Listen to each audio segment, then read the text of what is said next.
D2. Purification by knowledge and vision. Opening parenthesis. Naudasana Visuddhi Nidisa. I. Change of lineage, paths, and fruits. Section 1. Change of lineage knowledge comes next. Its position is to advert to the path. And so it belongs neither to purification by knowledge and vision of the way nor to purification by knowledge and vision, but being intermediate, it is unassignable. Still it is reckoned as insight because it falls in line with insight. Section 2. Purification by knowledge and vision properly consists in knowledge of the four paths. That is to say, the path of stream entry, the path of once return, the path of non-return, and the path of Arahantship. The first path, first noble person. Section 3. Herein, nothing further needs to be done by one who wants to achieve, firstly, the knowledge of the first path. For what he needs to do has already been done by arousing the insight that ends in conformity knowledge. Section 4. As soon as conformity knowledge has arisen in him in this way, and the thick murk that hides the truths has been dispelled by the respective force peculiar to each of the three kinds of conformity. See 21. F. Closing parenthesis. Comma. Then his consciousness no longer enters into or settles down on or resolves upon any field of formations at all, or clings, cleaves or clutches onto it, but retreats, retracts and recoils as water does from a lotus leaf, and every sign as object, every occurrence as object, appears as an impediment. Section 5. Then, while every sign and occurrence appears to him as an impediment, when conformity knowledge's repetition has ended, change of lineage knowledge arises in him, which takes as its object the signless, non-occurrence, non-formation, cessation, nibbana, which knowledge passes out of the lineage, the category, the plane, of the ordinary man and enters the lineage, the category, the plane, of the noble ones, which, being the first adverting, the first concern, the first reaction, to nibbana as object, fulfills the state of a condition for the path in 6 ways. As proximity, contiguity, repetition, decisive support, absence, and disappearance conditions, which is the culminating peak of insight, which is irrevocable, of which it is said, how is it that understanding of emergence and turning away from the external one is change of lineage knowledge? It overcomes arising, thus it is change of lineage. It overcomes occurrence, the sign, accumulation, rebirth, linking, destiny, generation, re-arising, birth, aging, sickness, death, sorrow, lamentation. It overcomes despair, thus it is change of lineage. It overcomes the sign of formations externally, thus it is change of lineage. It enters into 2 non-arising, thus it is change of lineage. It enters into non-occurrence, thus it is change of lineage. Etc. Closing parenthesis. It enters into non-despair, thus it is change of lineage. It enters into cessation, nibbana, thus it is change of lineage. Having overcome arising, it enters into non-arising, thus it is change of lineage. Pi Psi 56. And so on, all of which should be quoted. Section 6. Here is a simile that illustrates how conformity and change of lineage occur with different objects though occurring in a single cognitive series with a single adverting. Suppose a man wanted to leap across a broad stream and establish himself on the opposite bank. He would run fast, and seizing a rope fastened to the branch of a tree on the stream's near bank and hanging down, or a pole, he would leap with his body tending, inclining and leaning towards the opposite bank, and when he had arrived above the opposite bank, he would let go, fall onto the opposite bank, staggering first and then steady himself there. So too this meditator, who wants to establish himself on Nibbana, the bank opposite to the kinds of becoming, generation, destiny, station, and abode, runs fast by means of the contemplation of rise and fall, etc.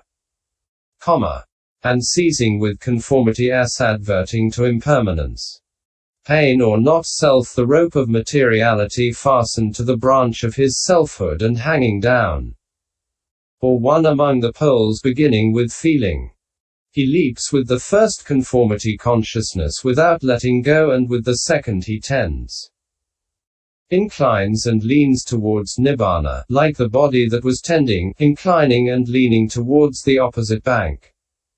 Then, being with the third next to Nibbana, which is now attainable, like the other S arriving above the opposite bank, he lets go that information as object with the ceasing of that consciousness, and with the change of lineage consciousness he falls onto the unformed Nibbana, the bank opposite. But staggering, as the man did, for lack of previous repetition, he is not yet properly steady on the single object. After that he is steadied by path knowledge. Section 7. Herein, conformity is able to dispel the murk of defilements that conceals the truths, but is unable to make Nibbana its object.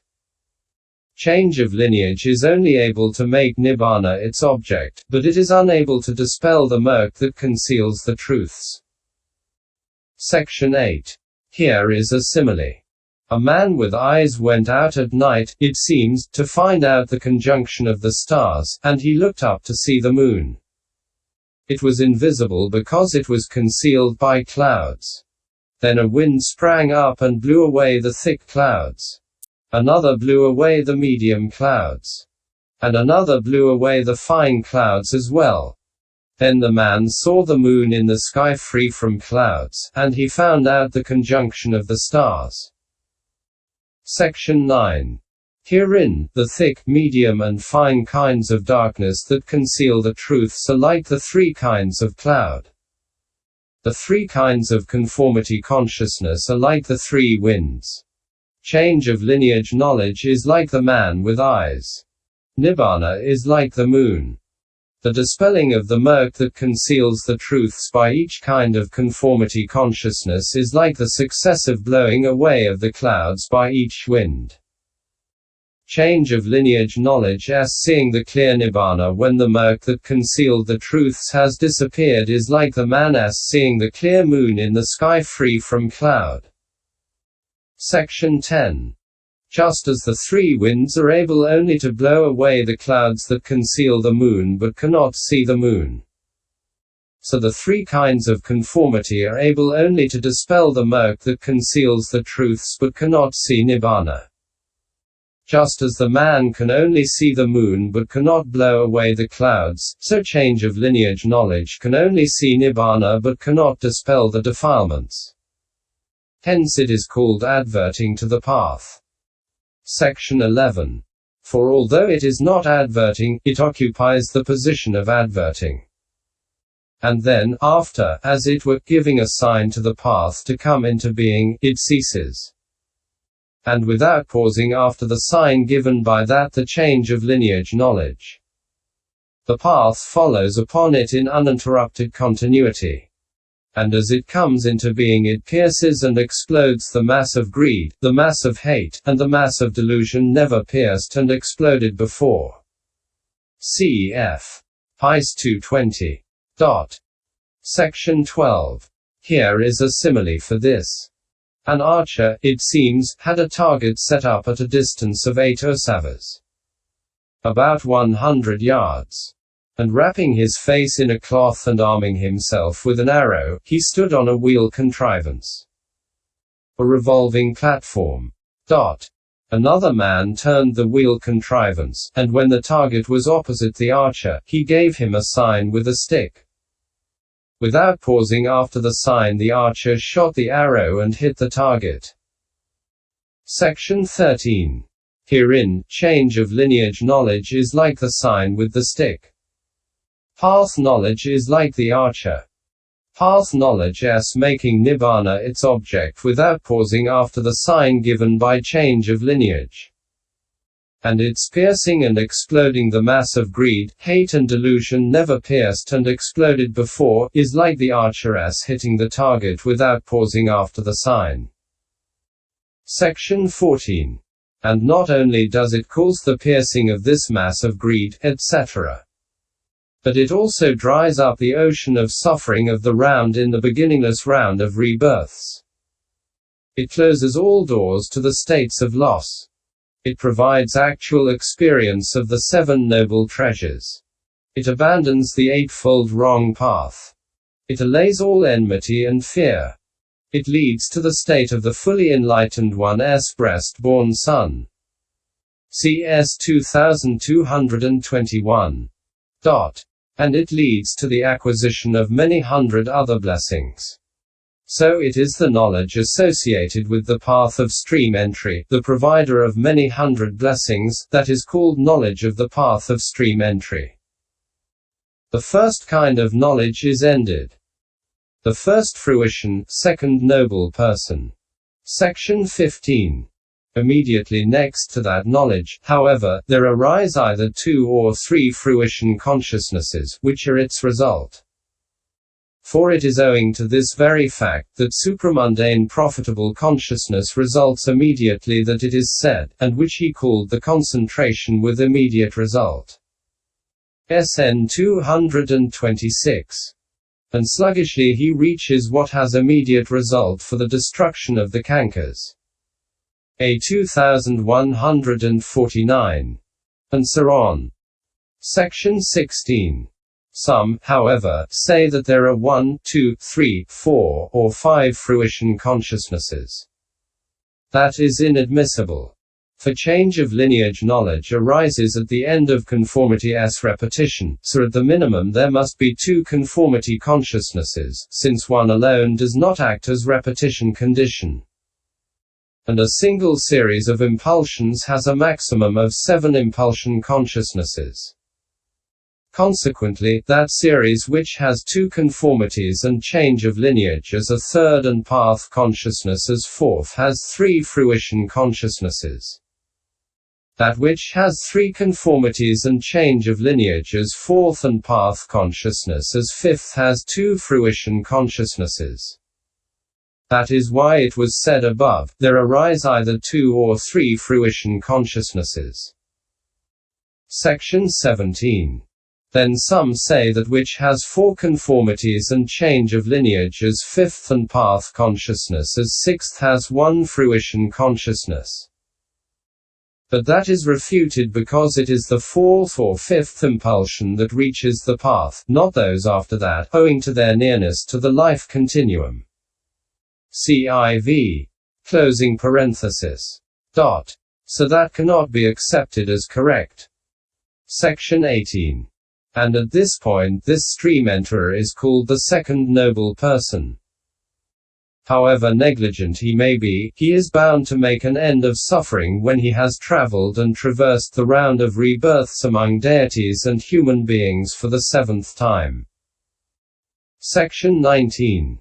At the end of the fruition his consciousness enters the life continuum. After that, it arises as mind door adverting interrupting the life continuum for the purpose of reviewing the path. When that has ceased, 7 impulsions of path reviewing arise. After re-entry into the life continuum, adverting, etc. arise again in the same way for the purpose of reviewing fruition, and so on. With the arising of these he reviews the path, he reviews the fruition, he reviews the defilements abandoned, he reviews the defilements still remaining, and he reviews nibbana. Section 20. He reviews the path in this way, so this is the path I have come by. Next he reviews the fruition after that in this way, this is the blessing I have obtained. Next he reviews the defilements that have been abandoned, these are the defilements abandoned in me. Next he reviews the defilements still to be eliminated by the 3 higher paths, these are the defilements still remaining in me. And lastly he reviews the deathless nibbana in this way, this is the state Dharma that has been penetrated by me as object. So the noble disciple who is a stream enterer has 5 kinds of reviewing. Section 21. And as in the case of the stream enterer, so also in the cases of the once returner and non-returner. But the Arahant has no reviewing of remaining defilements. So all the kinds of reviewing total 19. This is the maximum number. Trainers may or may not have the reviewing of the defilements abandoned and those still remaining. In fact, it was owing to the absence of such reviewing that Mahanama asked the Blessed One, "What state is there still unabandoned by me internally, owing to which at times states of greed invade my mind and remain?" Opening parenthesis. MI 91. All of which should be quoted. The second path, third noble person. Section 22. However, after reviewing in this way, either while sitting in the same session or on another occasion, the noble disciple who is a stream enterer makes it his task to reach the second plane by attenuating both greed for sense desires and ill will. He brings to bear the faculties, the